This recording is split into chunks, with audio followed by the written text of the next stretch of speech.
Aplica este método japonés y nunca más vuelvas a arar. Imagina que todo lo que sabes sobre cultivar está mal, que arar, desherbar y fertilizar no son la solución, sino el problema, que llevamos 10.000 años haciendo daño pensando que ayudábamos, y que un científico japonés lo demostró con una simple bola de arcilla.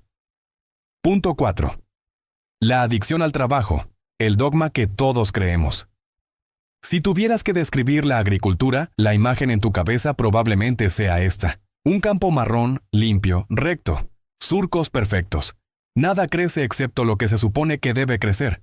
Esa imagen, ese ideal de orden y control, no es el resultado de la naturaleza. Es el resultado de una guerra de 10.000 años que declaramos al suelo y que hemos perdido una y otra vez, pero nos negamos a admitir. Porque cada primavera, millones de personas, desde el granjero con su tractor de 200 caballos hasta el abuelo en su huerto, hacen exactamente lo mismo. Sacan el motocultor, el arado, la azada. Clavan el metal en la tierra y la voltean. La desgarran. La dejan expuesta y vulnerable. Luego pasan semanas de rodillas, arrancando cada hierba que se atreve a desafiar ese orden impuesto. Gastan dinero en bolsas de fertilizante con 3 números mágicos, NPK, como si la tierra fuera una ecuación simple, rociando químicos que huelen a peligro para mantener a raya a los insectos. Y al final de la temporada, después de cientos de horas, un dolor de espalda crónico y una cuenta bancaria más delgada, cosechan. A veces bien, a veces mal. Pero casi siempre con una sensación de agotamiento, de pelea constante. ¿Por qué? Porque en algún momento de la historia alguien decidió que la tierra era un enemigo perezoso que necesitaba ser disciplinado, que la fertilidad no era algo que surgiera, sino algo que se imponía, con fuerza, con sudor, con tecnología. Y nos creímos el cuento. Pero te voy a hacer una pregunta incómoda. ¿Has visto alguna vez un bosque labrado? ¿Has visto a la naturaleza pasar el motocultor en la pradera? ¿Has visto a los árboles contratar a un jardinero para que les deshierve alrededor? No, nunca. La naturaleza más exuberante, la más productiva, la más increíblemente diversa y resiliente, crece en el supuesto caos, donde todo está mezclado, donde las hojas caen y se pudren en el sitio, donde los animales pisan y cavan, donde los hongos tejen redes secretas bajo la superficie. Ese sistema no necesita nuestra ayuda. De hecho, nos lleva millones de años de ventaja.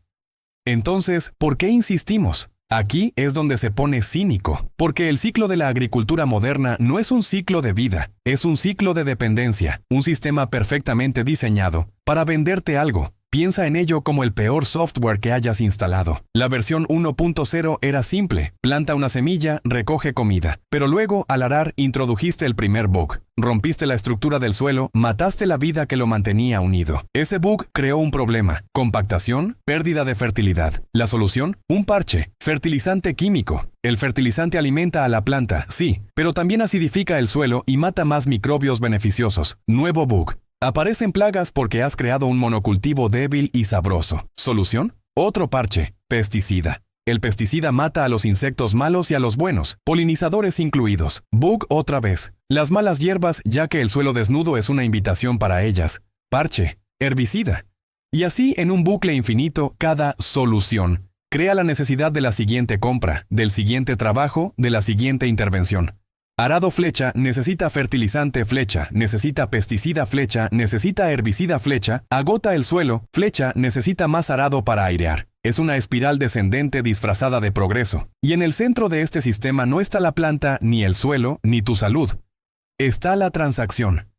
El tractor, el combustible, la semilla híbrida que no puedes replantar, la bolsa de gránulos azules, la botella con calavera.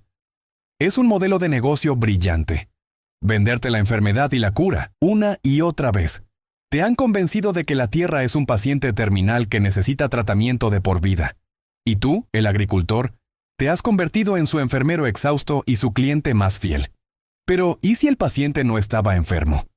¿Y si solo lo estábamos atormentando? Esto nos lleva a la pregunta clave, el primer bucle que vamos a cerrar. Si este sistema es tan absurdo, tan claramente autodestructivo y costoso, ¿por qué un científico? Un hombre formado en microbiología vegetal, en el corazón de la posguerra japonesa, cuando la tecnología era la nueva religión, renunciaría a su prestigiosa carrera para dedicarse a no hacer nada. Esa es la historia que cambia todo. Pero antes de contártela, quiero saber algo de ti. Porque esto no es una lección abstracta. Esto es sobre tu tiempo, tu espalda, tu dinero. ¿Cuántas horas a la semana le dedicas a luchar contra tu huerto o tu jardín? ¿Sientes que es una pelea constante? Cuéntamelo abajo en los comentarios, en serio. Quiero saber si estás tan cansado de este ciclo como yo de describirlo. Punto 3. La revelación en el laboratorio. La observación que lo cambió todo. Todo gran cambio de paradigma empieza con una observación que no encaja, con un dato que desafía la verdad oficial. Para Masanobu Fukuoka, ese dato no era un número en una gráfica. Era una contradicción viviente, respirando frente a sus ojos. Corría el año 1947. Japón intentaba reconstruirse de la guerra y la agricultura moderna, con sus tractores y sus químicos, era sinónimo de progreso, de futuro. Fukuoka tenía un título en microbiología vegetal. Trabajaba en un laboratorio de inspección de aduanas estudiando enfermedades de las plantas. Su trabajo era, en esencia, ser el detective de las plagas. Identificar al culpable. Un hongo, una bacteria, un virus.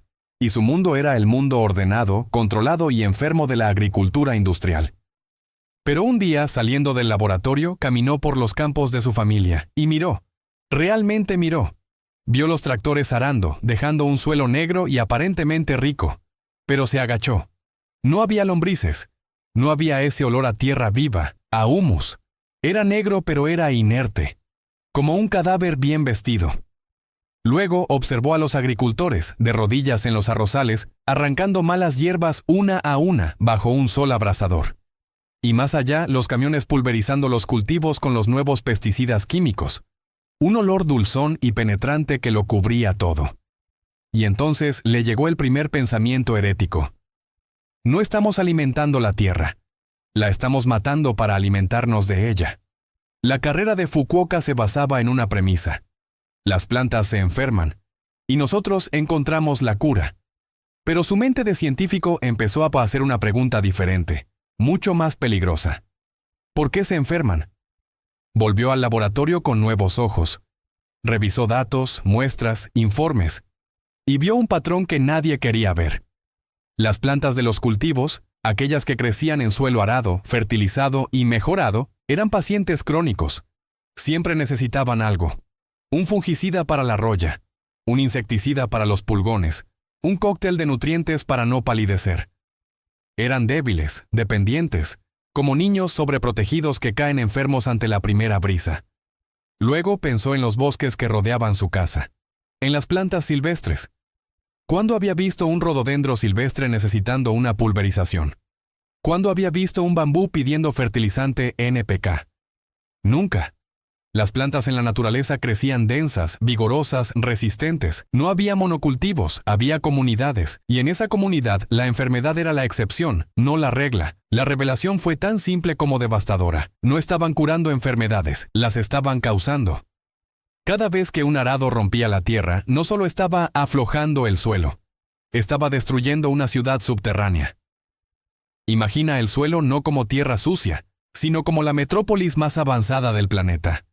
Los edificios son los agregados del suelo, estructuras perfectas creadas por bacterias y hongos que unen partículas minerales con materia orgánica.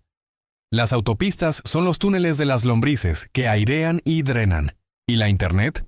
La red de comunicación y comercio más vital es la micorriza. Deja que te lo explique sin tecnicismos. La mayoría de las plantas forman una alianza simbiótica con ciertos hongos del suelo. La planta, a través de sus raíces, da azúcares al hongo. Un trueque. Y el hongo, a cambio, le da a la planta algo invaluable. Una red de filamentos microscópicos, el micelio, que actúa como una extensión radical miles de veces más eficiente. Esta red explora el suelo, extrae agua y nutrientes, especialmente fósforo, y se los entrega directamente a la raíz. Además, conecta plantas entre sí, permitiendo que compartan recursos y envíen señales de alerta. Es el Wood Wide Web, la red social original. Una planta conectada a la micorriza es una planta fuerte, hidratada y bien nutrida. ¿Qué hace el arado? Corta, desgarra y mata esta red. Deja a la planta huérfana, aislada y vulnerable. De repente necesita que tú le des el agua y la comida directamente, porque perdió a su socio. Necesita fertilizante soluble, porque sus propias raíces, ahora solas, no pueden explorar lo suficiente. Es como romper las piernas de alguien y luego venderle muletas como el último grito de la moda. Y el golpe no termina ahí. El suelo desnudo y volteado queda expuesto al sol. La radiación ultravioleta mata a los microorganismos beneficiosos que sobrevivieron al corte. La lluvia compacta la superficie creando una costra dura. La materia orgánica, ahora en la superficie, se oxida y se pierde como dióxido de carbono en lugar de integrarse. El suelo se convierte en polvo inerte, en un sustrato muerto que solo sirve para sujetar la planta, como la espuma de poliestireno de las florerías. Fukuoka lo vio claro. Cada intervención humana era un golpe al sistema inmune de la Tierra. El fertilizante químico era como un chute de azúcar. Daba un subidón rápido a la planta, pero mataba de hambre a las bacterias del suelo que vivían de descomponer materia orgánica lentamente. Los pesticidas eran bombas de napalm, mataban al insecto plaga y a toda la fauna auxiliar. Mariquitas, abejas, lombrices, que mantenía el equilibrio. Deservar era eliminar a los ingenieros del ecosistema. Plantas con raíces pivotantes que rompían la compactación profunda y extraían minerales, para luego devolverlos a la superficie cuando morían. La agricultura moderna no era ciencia aplicada, era un círculo vicioso de violencia, seguido de primeros auxilios insuficientes, una adicción en la que cada dosis de ayuda creaba una necesidad mayor de la siguiente, y con esa certeza quemándole la cabeza, Fukuoka hizo lo impensable. Renunció a su cómodo trabajo en el laboratorio, el símbolo de esa ciencia arrogante. Volvió a la granja de su padre en la isla de Shikoku y anunció su plan. Nunca más voy a arar, nunca usaré químicos, nunca deservaré, nunca podaré. Su familia pensó que la guerra le había hecho perder el juicio. Los vecinos se reían abiertamente. ¿Cómo vas a cultivar sin hacer nada?, le espetaban. Y Fukuoka, con la calma de quien ha visto la verdad al otro lado del espejo, respondió: Exactamente, voy a dejar que la naturaleza haga el trabajo, porque cada vez que intervenimos empeoramos las cosas. Pero Fukuoka no era un vago, era un observador. Un científico que había cambiado el tubo de ensayo por el campo abierto. Su primer experimento fue radical. Dejó una parcela totalmente sin tocar. Sin arar, sin plantar, sin hacer absolutamente nada. Solo observar. Durante 5 años. El primer año fue el caos.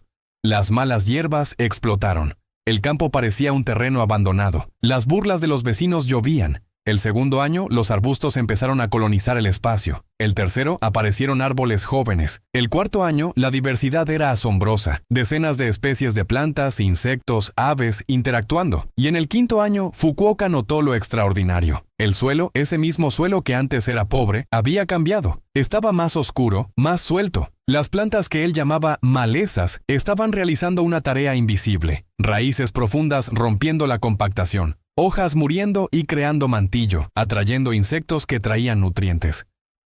La naturaleza no necesitaba su ayuda para crear fertilidad. La creaba automáticamente si la dejabas en paz. El problema era que la agricultura moderna interrumpía cada uno de esos procesos naturales y luego intentaba reemplazarlos con una tecnología infinitamente más burda y costosa. Ahora, Fukuoka enfrentaba el desafío práctico. No podía esperar 5 años para cada cosecha. Necesitaba un método que cooperara con esta fuerza natural imparable, pero que produjera alimento de forma fiable. Tenía que encontrar la manera de introducir sus cultivos en ese ecosistema que se autoorganizaba sin destruirlo. Empezó a experimentar. Intentó esparcir semillas de arroz directamente sobre el suelo sin arar. Los pájaros se dieron un festín. Intentó cubrirlas ligeramente con paja. Los ratones las encontraron todas. Intentó sembrar en otoño. Germinaron demasiado pronto y una helada las mató. Una y otra vez, el fracaso. Te lo dijimos, le cantaban los vecinos. No se puede. Pero Fukuoka seguía observando. ¿Cómo lo hacía la naturaleza? ¿Cómo se establecía una bellota en el bosque? No caía sobre suelo desnudo y labrado. Caía sobre una capa de hojas, musgo, ramitas, excrementos de animales. Era protegida, camuflada, integrada en un paquete orgánico que la resguardaba de depredadores y la liberaba justo cuando las condiciones de humedad y temperatura eran perfectas. Y entonces tuvo el segundo flash. No se trataba solo de la semilla, se trataba del paquete. Así nació el Nendo Dango, la bola de arcilla. Un método tan simple que parece un juego de niños. Tomas semillas de arroz, de trigo, de hortalizas, de árboles, las mezclas con arcilla húmeda, un poco de compost y amasas una bola del tamaño de una canica. La dejas secar al sol y luego la lanzas al campo. No la entierras, no la cubres con precisión, no la espacias siguiendo un plano. La tiras como si fueras David frente a Goliat, pero en lugar de una piedra es una bomba de vida encapsulada. Suena a locura, a pereza suprema. Cada manual de agricultura del planeta dice que debes enterrar la semilla a una profundidad exacta, en suelo mullido, con una separación precisa. Fukuoka estaba literalmente tirando semillas al suelo. Pero la genialidad estaba en la aparente simpleza. La ciencia detrás de la locura. El camuflaje. La bola de arcilla seca parece una piedrecita. Para un pájaro que vuela a 30 kilómetros por hora, no es comida. Es basura del suelo. La ignora. Para un insecto es demasiado dura para morder. La protección física es perfecta. El sistema de liberación controlada por la naturaleza. Cuando llega la lluvia, la arcilla, porosa, empieza a absorber agua lentamente. Se ablanda. No se deshace en un instante. Es un proceso que puede tardar días, dependiendo de la intensidad de las lluvias. Solo cuando la arcilla está suficientemente húmeda y blanda, la semilla dentro percibe la humedad constante y la temperatura adecuada. Y germina. Germina exactamente cuando la naturaleza dice que es el momento, no cuando el calendario del agricultor lo decreta. Si es demasiado pronto, si viene una helada, la arcilla aún dura la protege. La semilla espera. Es una cápsula de tiempo biológica. El kit de primeros auxilios. El poco compost mezclado dentro proporciona los primeros nutrientes a la plántula, justo lo que necesita para echar su primera raíz y encontrar su camino en el suelo, sin el shock de un trasplante o la competencia feroz en un suelo desnudo. En 1952, Fukuoka plantó su primer campo de arroz usando solo Nendo Dango. Los vecinos esperaban un fracaso espectacular, la humillación final del científico loco. Lo que obtuvieron fue una lección de humildad. Obtuvo una cosecha comparable a la de los campos convencionales, sin arar, sin desherbar, sin químicos, sin maquinaria, sin dolor de espalda. Pero la cosecha, los granos de arroz, eran casi lo de menos. Lo que importaba estaba bajo los pies. Después de una temporada de agricultura convencional, el suelo está más cansado, más apretado, más muerto. Después de la primera temporada del método de Fukuoka, el suelo estaba más vivo.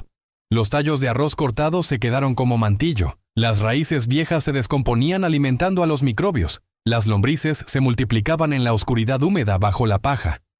El segundo año su cosecha superó a la de los vecinos en un 10%, al quinto año en un 20%. A la década producía casi el doble por hectárea, mientras sus vecinos gastaban fortunas en fertilizantes, pesticidas y combustible para tractores. ¿Y su suelo? Su suelo se volvía negro, esponjoso, tan lleno de vida que parecía respirar. Mientras los suelos de las granjas de al lado, tratados con la ciencia moderna, se volvían polvo grisáceo, compacto, adicto a su dosis química. Fukuoka había hecho más que crear una técnica. Había demostrado un principio universal. La cooperación es más poderosa que la dominación. Había refutado con hechos, durante décadas, la base misma de la agricultura industrial.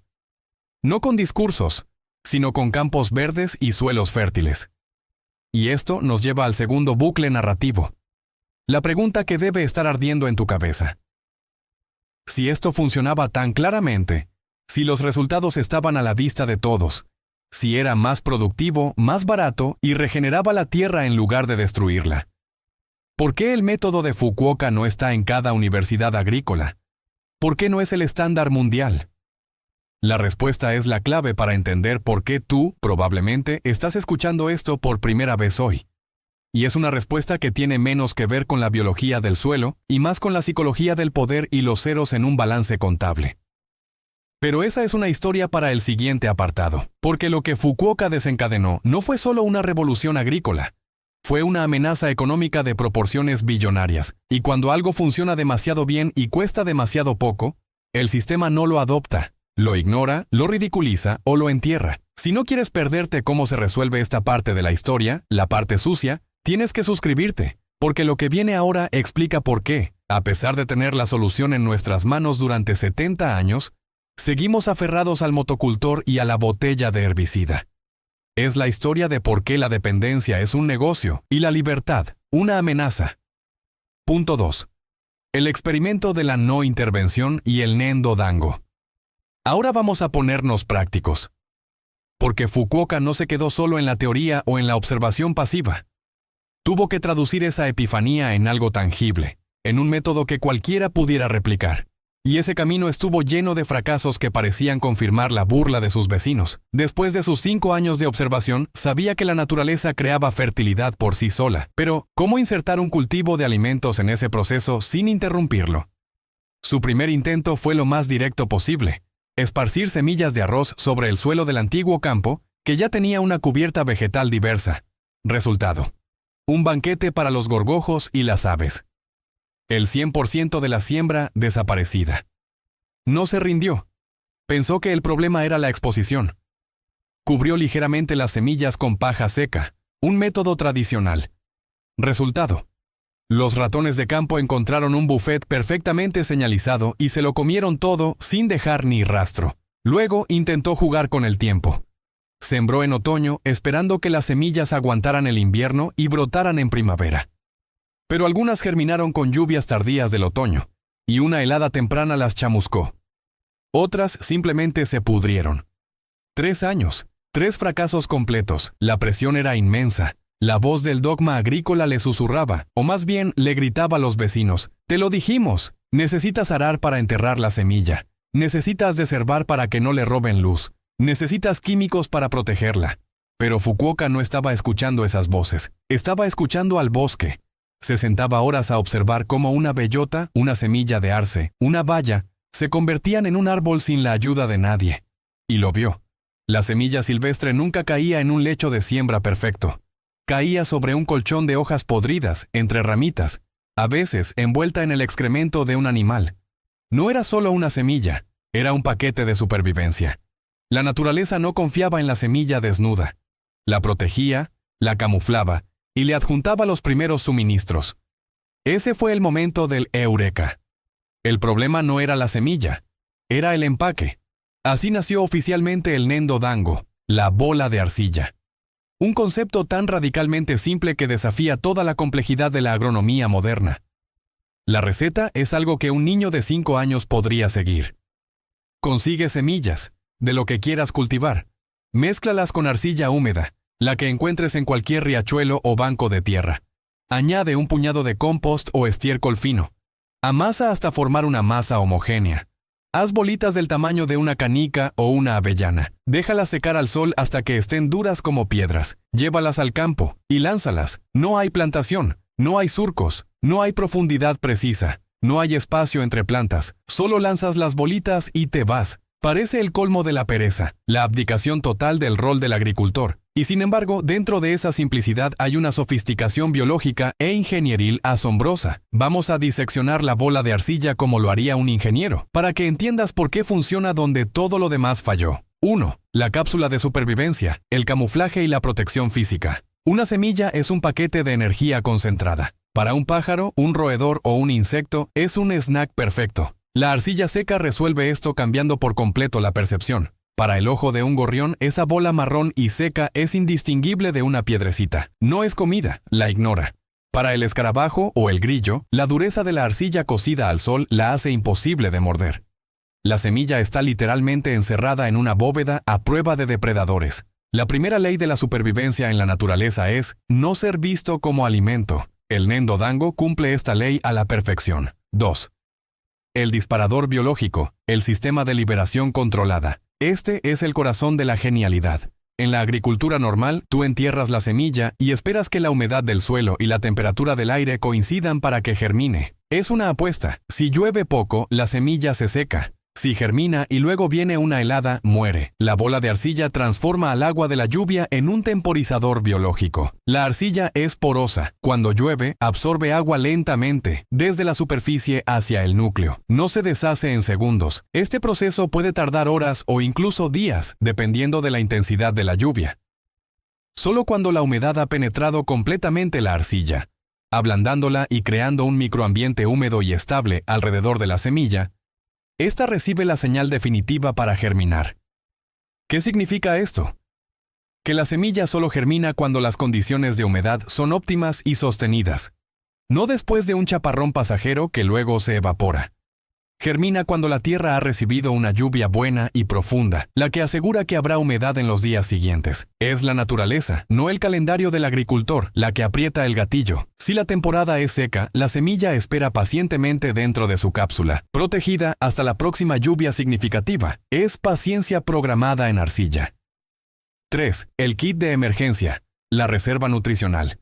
El pequeño aporte de compost o estiércol dentro de la mezcla no es un fertilizante en el sentido convencional. Es un kit de primeros auxilios, cuando la semilla finalmente germina y la pequeña raíz, la radícula, emerge. Se encuentra inmediatamente con este material orgánico parcialmente descompuesto y cargado de microbios beneficiosos. Le da un pequeño impulso, unos miligramos de nutrientes fáciles de absorber, justo lo que la plántula necesita para desarrollar sus primeras hojas verdaderas y empezar a hacer fotosíntesis, antes de que su raíz tenga que explorar un suelo que puede ser aún hostil. Es como darle a un explorador una barra energética antes de enviarlo a la jungla. 4. La integración en el ecosistema, el fin de la limpieza total. Fukuoka no lanzaba las bolas a un campo de tierra desnuda y labrada. Las lanzaba a lo que él llamaba su campo natural. Una mezcla de trébol blanco, hierbas silvestres, restos de cultivos anteriores. El trébol blanco, una leguminosa, es clave. Fija nitrógeno del aire en el suelo de forma gratuita, reemplazando los fertilizantes nitrogenados. Las malas hierbas no se eliminaban, se manejaban. Fukuoka las cortaba y las dejaba como mantillo, o las dejaba crecer junto a los cultivos, porque muchas de ellas tenían raíces profundas que extraían minerales del subsuelo. Y al morir, los liberaban en la capa superficial para que los aprovecharan sus cultivos. El campo parecía un caos para el ojo entrenado en monocultivos ordenados, pero había un orden superior, el orden de un ecosistema. Cada planta cumplía una función. El trébol daba nitrógeno, las hierbas altas daban sombra y mantillo, los cultivos producían alimento. Era una sociedad vegetal, no una dictadura del arroz o del trigo. Los resultados, como ya adelanté, fueron demoledores. Año tras año, la parcela de Fukuoka no solo igualaba la producción de sus vecinos, sino que la superaba, mientras el costo de su operación era casi cero. Algo de mano de obra para hacer las bolas y cosechar. Pero el verdadero triunfo no estaba en el granero, estaba bajo la superficie. Mientras los suelos de las granjas convencionales se degradaban, perdiendo materia orgánica y compactándose, lo que requería arar más fuerte el año siguiente, en un círculo vicioso, el suelo de Fukuoka mejoraba. Con cada temporada, la capa de humus crecía. Las lombrices y los microorganismos proliferaban. La tierra se volvía esponjosa, retenía agua como una esponja y era tan fértil que prácticamente se reproducía sola. Fukuoka había logrado lo imposible. Una agricultura que no extraía recursos, sino que los generaba. Un sistema regenerativo en lugar de extractivo. Y luego llevó su idea más allá. Si las bolas de arcilla podían cultivar arroz, ¿por qué no podían regenerar desiertos? En la década de 1980 fue invitado a proyectos de reforestación en India y África. En lugares donde la tierra estaba tan erosionada y muerta que la agricultura convencional era impensable, Fukuoka propuso algo que parecía de locos. Lanzar desde avionetas millones de bolas de arcilla conteniendo una mezcla de semillas de árboles nativos, arbustos y pastos. Los escépticos se mofaban. Tirar piedras de barro desde un avión es un desperdicio.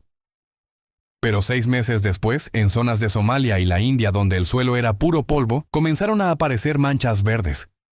Las bolas, resistentes al calor y a los animales, habían aguantado. Las lluvias las habían activado. Y las semillas nativas, adaptadas a esas condiciones extremas, encontraron en la arcilla el refugio perfecto para establecerse. No se necesitaron costosos sistemas de irrigación, ni plantones cultivados en vivero, ni maquinaria pesada, solo arcilla, semillas y la fuerza de la gravedad para esparcirlas. Fukuoka demostró que su método no era solo para la huerta familiar, era un principio universal de restauración ecológica a gran escala. Había encontrado la manera de sembrar un ecosistema completo con la misma facilidad con la que un niño lanza canicas. Pero aquí llegamos al núcleo de la contradicción, al segundo bucle que prometí cerrar. Si el método Fukuoka funcionaba tan bien, a pequeña y gran escala, si era más barato, más sencillo y regeneraba el planeta, ¿por qué no es el estándar en cada facultad de agronomía?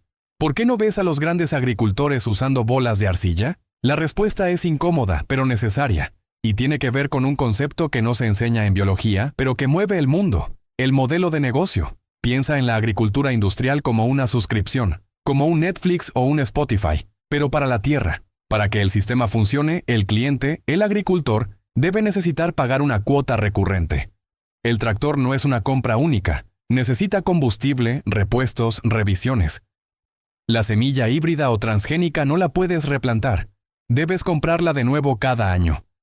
El suelo, degradado por el arado, te suscribes al fertilizante químico.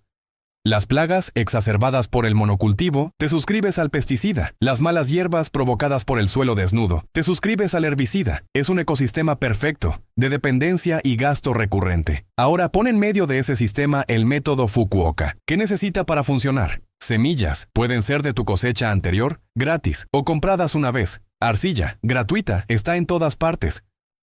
Compost, lo haces con residuos, gratis. Mano de obra, la mínima, para mezclar y lanzar. ¿Dónde está la suscripción? ¿Dónde está el producto patentado que comprar cada mes? ¿Dónde está la maquinaria costosa? No existe. El método Fukuoka es de código abierto y autosuficiencia total. No genera dependencia, genera independencia. Y eso, en un mercado que vale $5 billones globalmente, no es una solución, es una amenaza existencial. La industria de los tractores y maquinaria agrícola, 100.000 millones anuales. Amenazada. Si no aras, no necesitas un tractor. La industria de fertilizantes químicos, 200.000 millones anuales. Destruida. Si el suelo se regenera solo y el trébol fija nitrógeno, ¿para qué comprar NPK? La industria de pesticidas, 70.000 millones anuales. Obsoleta. Un ecosistema diverso y equilibrado se regula solo. La industria de semillas patentadas, 60.000 millones anuales. Irrelevante. Guardas tu propia semilla. Fukuoka no solo había creado un método agrícola, había creado un ataque frontal a los ingresos recurrentes de 4 industrias gigantescas. Él ofrecía la cura, pero la cura era tan barata y sencilla que haría quebrar a quienes vendían los tratamientos paliativos de por vida. Por eso la respuesta institucional no fue el debate, ni la refutación con estudios, fue el silencio, un silencio ensordecedor. Sus resultados, publicados en los años 70, fueron ignorados por las revistas agrícolas convencionales, por los programas de extensión universitaria, por los departamentos de agricultura. Refutarlo habría requerido admitir que existía. Ignorarlo era más fácil, mantener a los agricultores en la oscuridad, creyendo que su única opción era el ciclo de compra-trabajo-degradación, era el negocio seguro. Fukuoka murió en 2008, a los 95 años. Nunca se hizo rico, nunca ganó un premio Nobel, aunque lo merecía más que muchos. Sus campos, tras 55 años de no hacer nada, eran los más fértiles de la región. Mientras tanto, la ONU nos advierte que, al ritmo actual de degradación, nos quedan solo unos 60 años de suelo fértil en el planeta. La agricultura industrial se acerca a un precipicio de su propia creación. Pero aquí está la belleza y la esperanza. El método de Fukuoka no puede ser eliminado, porque es un principio, no un producto. No lo puedes borrar, no lo puedes despatentar. Está ahí, en la simpleza de una bola de barro. En cada jardín trasero donde alguien deja de cavar y empieza a observar. En cada granjero que se cansa de la deuda y la dependencia y prueba otra cosa. La revolución no será televisada, pero podría ser lanzada a mano desde tu propio jardín. Y esto nos lleva al último y más importante punto. Porque ahora entendemos el problema, el dogma del trabajo, la solución, la observación y la cooperación, y la razón por la que no se ha extendido. La economía de la dependencia. Pero hay una última capa que explorar, una que explica por qué, incluso teniendo toda esta información, nos cuesta tanto soltar el motocultor. Tiene que ver con nuestra psicología más profunda, con nuestra necesidad de control, y con una narrativa de progreso que lleva 10.000 años intoxicándonos. Punto 1. La economía de la dependencia, la razón por la que no sabías esto. Llegamos al fondo del asunto. Al núcleo. Hemos visto la ilusión del trabajo duro, la revelación científica de Fukuoka y la elegante simplicidad de su solución. Pero si todo esto es tan evidente, tan lógico y tan poderoso, ¿por qué el mundo no ha cambiado? ¿Por qué tu abuelo, tu vecino y probablemente tú mismo siguen creyendo que hay que sudar la gota gorda para que algo crezca? La respuesta no está en la biología del suelo. Está en la biología del poder. En el modelo económico que hemos construido sobre la Tierra, literalmente. Imagina que eres el director ejecutivo de una corporación que vende soluciones para un problema crónico, digamos, dolor de espalda. Tu negocio no está en curar el dolor de espalda de una vez por todas. Tu negocio, tu flujo de caja recurrente, depende de que el dolor persista, pero sea manejable con tus productos. Vendes una faja, alivia un poco, pero debilita la musculatura, creando más dependencia. Unas pastillas, quitan el dolor un rato, pero dañan el estómago. Sesiones de fisioterapia interminables. Si alguien llega y demuestra que con 10 minutos de ejercicio específico al día, gratis, el dolor se cura para siempre, esa persona no es tu aliado, es tu enemigo existencial.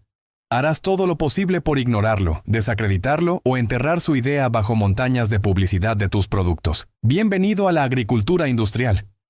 El cliente con dolor de espalda crónico es el suelo. Y la industria ha creado el catálogo de soluciones más rentable de la historia. Desglosemos el modelo de negocio con números fríos. El problema primario. Creado. Suelo degradado. Se consigue arando constantemente, destruyendo la estructura. El suelo se compacta, pierde vida, se empobrece. La solución recurrente número 1. Maquinaria pesada. Necesitas un tractor cada vez más grande para romper esa compactación que tú mismo causaste. Mercado global. $100,000 millones anuales. Solución recurrente número 2. Fertilizantes químicos. El suelo muerto no nutre a las plantas. Necesitas inyectarle nutrientes solubles, como un goteo intravenoso. Mercado global. $200,000 millones anuales. La solución recurrente número 3. Pesticidas y herbicidas. Un monocultivo en un suelo débil es un festín para plagas y malas hierbas. Necesitas armas químicas para mantener a raya a los invasores. Mercado global. $70,000 millones anuales. Solución recurrente número 4. Semillas patentadas. Las plantas debilitadas producen semillas débiles. O peor, las corporaciones diseñan semillas híbridas o transgénicas que no se pueden replantar, o que están ligadas al uso de su herbicida. Tienes que comprar el paquete cada año. Mercado global. $60,000 millones anuales. Estamos hablando de un ecosistema económico de $430,000 millones anuales. Un flujo constante de dinero que depende de una premisa fundamental: que la tierra es deficiente y que necesita tus productos para ser productiva. Ahora introduce en esta ecuación a Masanobu Fukuoka y su bola de arcilla. Su método dice: no arar, el mercado de tractores y combustible colapsa. No usar fertilizantes, el suelo se fertiliza solo mediante leguminosas y descomposición. El mercado de fertilizantes se evapora. No usar pesticidas / herbicides, la biodiversidad crea equilibrio natural. El mercado de agroquímicos desaparece. Guardar tus propias semillas. El mercado de semillas patentadas se reduce a polvo. ¿Qué le ofrece Fukuoka al sistema a cambio? Nada. No hay producto que vender. No hay suscripción. No hay patente. Solo conocimiento libre, arcilla gratis y autonomía. En el lenguaje corporativo es el peor cliente imaginable. Se autoabastece. Por eso no hubo una gran conspiración para silenciar a Fukuoka. No hizo falta. Basta con el mecanismo más eficiente del sistema, la indiferencia financiera. ¿Vas a invertir en investigar un método que, si funciona, destruiría el negocio de tus principales patrocinadores? Las universidades agrícolas dependen de becas y fondos de estas mismas industrias. Las revistas especializadas viven de su publicidad. Los programas de extensión gubernamental suelen estar aliados con las grandes corporaciones agroquímicas para modernizar el campo. No es maldad, es inercia. Es la lógica autopreservadora de un sistema que ha crecido demasiado. Admitir que Fukuoka tenía razón sería un suicidio económico e intelectual a escala masiva. Implicaría que décadas de investigación, educación, subsidios e infraestructura se habían basado en un error colosal, que los expertos estaban equivocados, que el progreso nos había llevado a un callejón sin salida ecológico. Es más fácil y mucho más rentable etiquetar a Fukuoka como un gurú místico, un primitivista, o limitar su método a un nicho. Ah, sí, la agricultura natural es bonita para un huerto urbano, pero no para alimentar al mundo. Es la misma estrategia que se usa con la energía solar o los coches eléctricos en sus inicios, marginalizarlos como alternativas bonitas, pero no serias. Pero hay una fuerza que este sistema subestima constantemente: la evidencia empírica imparable. Y la evidencia en forma de suelo fértil y cosechas abundantes es lo que ha mantenido viva la llama. Porque el método no se propagó por revistas, sino por algo más poderoso: El boca a boca de los resultados. Agricultores que visitaban la granja de Fukuoka y veían con sus propios ojos lo imposible, campos productivos y suelos vivos, sin insumos. Esa experiencia directa era innegable, y así como una red de micelio subterránea, el conocimiento se fue extendiendo de granjero a granjero, de jardinero a jardinero, al margen de las instituciones. Esto nos lleva a la última capa, la psicológica. Porque incluso entendiendo todo esto, hay una resistencia interna feroz. Una voz que dice, pero no puede ser tan fácil, tiene que haber un truco, si no trabajo no merezco la cosecha. Esa voz es el legado más tóxico de la agricultura de la dominación. Hemos internalizado que nuestra valía como cultivadores, e incluso como seres humanos, está ligada al sufrimiento y al esfuerzo visible, que el sudor de la frente es la moneda de cambio para el alimento. La agricultura del no hacer de Fukuoka no es física cuántica, pero choca frontalmente con esta creencia cultural y casi religiosa. Fukuoka no proponía la pereza, proponía un cambio de rol radical, del dominatorio al facilitador, del conductor del tractor que impone su voluntad, al observador humilde que crea las condiciones para que la vida florezca por sí misma. Y esa humildad es lo más difícil de conseguir. Requiere soltar el control. Requiere confiar en un sistema complejo que no entendemos del todo. ¿Entendemos acaso todas las interacciones en la rizósfera? Requiere cambiar la métrica del éxito. Ya no es cuánto luché y dominé, sino cuánta vida pude propiciar y sostener. Al final, la bola de arcilla es un símbolo poderoso de esa confianza. Es el acto de entregar a la naturaleza el control final del cuándo. Tú provees la semilla y la protección, pero es la lluvia la que decide el momento de la germinación. Es un pacto de cooperación. Y ahí reside su peligro final y su infinita esperanza. Porque es un método que no se puede controlar de arriba hacia abajo. No se puede centralizar. Cualquier persona en cualquier rincón del planeta, con un puñado de semillas y un poco de barro, puede unirse a esta rebelión silenciosa. Puede optar por no alimentar más la máquina de la dependencia. Puede elegir la autonomía. Hoy, puedes comprar Nendo Dango prehechos en Amazon por $30. Es la ironía final. El sistema intentando mercantilizar y empaquetar la antimercancía por excelencia. Pero la verdadera revolución no está en comprar la bola. Está en entender el principio y hacerla tú mismo. Porque cuando mezclas la arcilla con las semillas con tus propias manos, estás firmando físicamente tu declaración de independencia. Estás diciendo, yo no necesito tu sistema. Puedo trabajar con la naturaleza, no contra ella. Fukuoka lo resumió mejor que nadie al final de su vida. Cuando le preguntaron cuál era su mayor logro, no dijo, haber reverdecido desiertos, o demostrar una alternativa. Dijo, aprendí a no hacer nada, y a dejar que la naturaleza lo hiciera todo. Sonrió al decirlo, porque sabía que esa era la lección más difícil y más liberadora para una especie hiperactiva y arrogante como la nuestra. Nos han enseñado que nuestro valor está en lo que hacemos, en lo que construimos, en lo que controlamos. La idea de que nuestro mayor impacto pueda venir de hacer menos, de observar más, de intervenir solo cuando es estrictamente necesario y de la forma más suave posible, esa idea es revolucionaria. El suelo del planeta se está agotando. Los químicos pierden eficacia. Los costos se disparan. La agricultura industrial es un juego piramidal que se acerca a su colapso. Y cuando ese colapso llegue, la solución no vendrá de una nueva tecnología más compleja y cara. Estará esperando, en la simplicidad eterna de una bola de barro secándose al sol, en el principio de que la fertilidad no es un producto que compras, sino un proceso que permites. La pregunta final, entonces, no es para el sistema, es para ti. ¿Estás listo para soltar el control? ¿Para confiar en que la naturaleza, que ha creado bosques y praderas durante millones de años, sabe más que los catálogos de tractores y las bolsas de fertilizante? ¿Podrías, esta próxima temporada, dejar el motocultor oxidarse en un rincón, hacer unas cuantas bolas de arcilla con tus hijos y lanzarlas a la tierra con fe para ver qué pasa? La respuesta a esa pregunta es lo único que puede cambiar todo. Porque la revolución no se legislará en un congreso. Germinará silenciosamente en millones de huertos y campos, a partir de una pequeña semilla protegida por barro. Déjame saber en los comentarios. ¿Podrías hacerlo? ¿O la voz del trabajo duro aún es demasiado fuerte?